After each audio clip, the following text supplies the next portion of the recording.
नमस्कार। आज हमारे सामने है एक ऐसा गीत जो हमेशा याद रहता है जिंदगी के सफर में।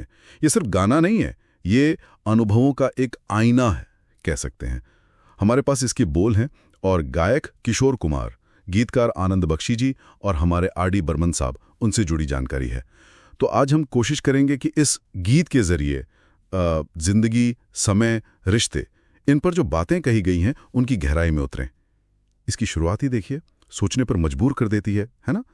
जिंदगी के सफर में गुजर जाते हैं जो मकाम, वो फिर नहीं आते। बिल्कुल। हाँ, ये पंक्ति तो सीधी सीधी दिल पर लगती है।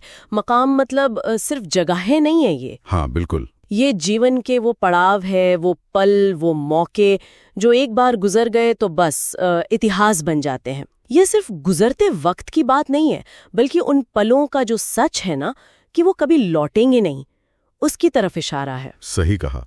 और ये नौ लौटना सिर्फ वक्त पर ही लागू नहीं होता। गीत में आगे जैसे फूलों और लोगों की बात की है। हाँ, फूल खिलते हैं, लोग मिलते हैं, मगर और फिर वो कहते हैं पतझड़ में जो फूल मुरझा जाते हैं वो बाहरों के आने से खिलते नहीं। ठीक कहा आपने।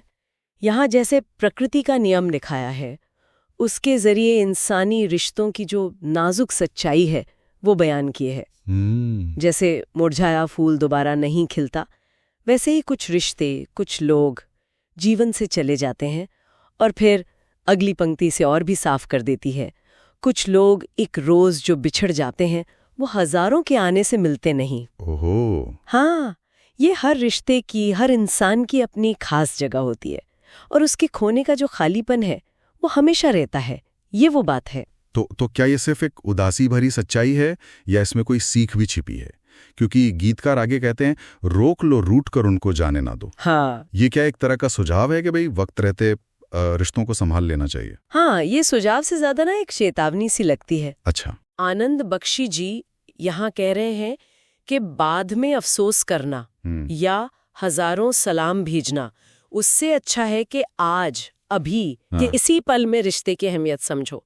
वो जो इमीडिएसी होती है ना, उस क्षण की अर्जेंसी, उसको दिखाता है ये। और इसी एजेंसी से जुड़ी एक और बात है, रिश्तों में भरोसे की। सुनो दोस्तों, शक दोस्ती का दुश्मन है, अपने दिल में से घर बनाने ना दो। हाँ, ये कहाँ से आई बात? ये पंक्ति अचानक से जैसे रिश्ते की एक और परत खोल देती है। बिल्कुल। शक मतलब संदेह कैसे अच्छे भले रिश्तों को अंदर ही अंदर आप देखो तो खोखला कर देता है। सही बात है।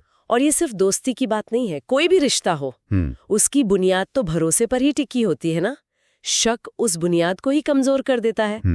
तो गीत सिर्फ खोने का दर्द नहीं बता रहा, रिश्ते बचाने का तरीका भी सुझा रहा है एक तरह से। और फिर ये सारी बातें घूम फिर कर वक्त पर आ जाती हैं। हाँ, वक्त चलता ही रहता है, रुकता नहीं, एक पल में ही आगे निकल जाता है। ऐसा लगता है जैसे सब कुछ कितनी तेजी से बदल रहा है। हाँ, और ये बदलाव इतना तेज है कि गीत कहता है आदमी ठीक से देख पाता नहीं और पर्दे पे मंजर बदल जाता है। वाह। ये जीवन की रफ्तार और उसकी अनिश्चितता दोनों को दिखाता है।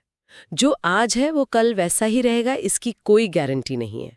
सुबह शाम, दिन रात, ये चक्कर चलता रहता है और हर गुजरा पल हमें बस आगे आगे धकेलता जाता है। तो अगर हम इस पूरे गीत को एक साथ देखें तो ये सिर्फ अलग अलग विचारों का एक कलेक्शन जैसा नहीं लगता? नहीं, बिल्कुल नहीं। ये जीवन के सफर की एक पूरी तस्वीर है। हाँ। जिसमें गुजरता वक्त, खोते रिश्ते, हाँ। शक का खतरा और ये सब कुछ तेजी से बदलने का एहसास, हाँ। सब एक साथ बुना हुआ है। सही कहा।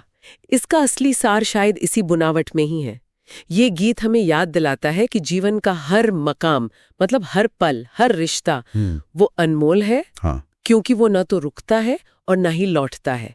ये हमें शायद अपने वर्तमान के प्रति ज्यादा सजग, ज्यादा अवेयर होने को कहता है। ये बातचीत वाकई सोचने का एक नया आयाम दे रही है कि क्या हम अपने रोजमर्रा के जीवन में उन मंजरों को पहचान भी पा रहे हैं जो इतनी तेजी से बदल रहे हैं, और क्या हम उन मकामों पर, उन पलों में पूरी तरह मौजूद हैं, ये जानते हुए कि वो दोबारा नहीं आएंगे। बहुत गहरा सवाल है। ये सवाल शायद हम सबको अपने आप से पूछते रहना चाहिए।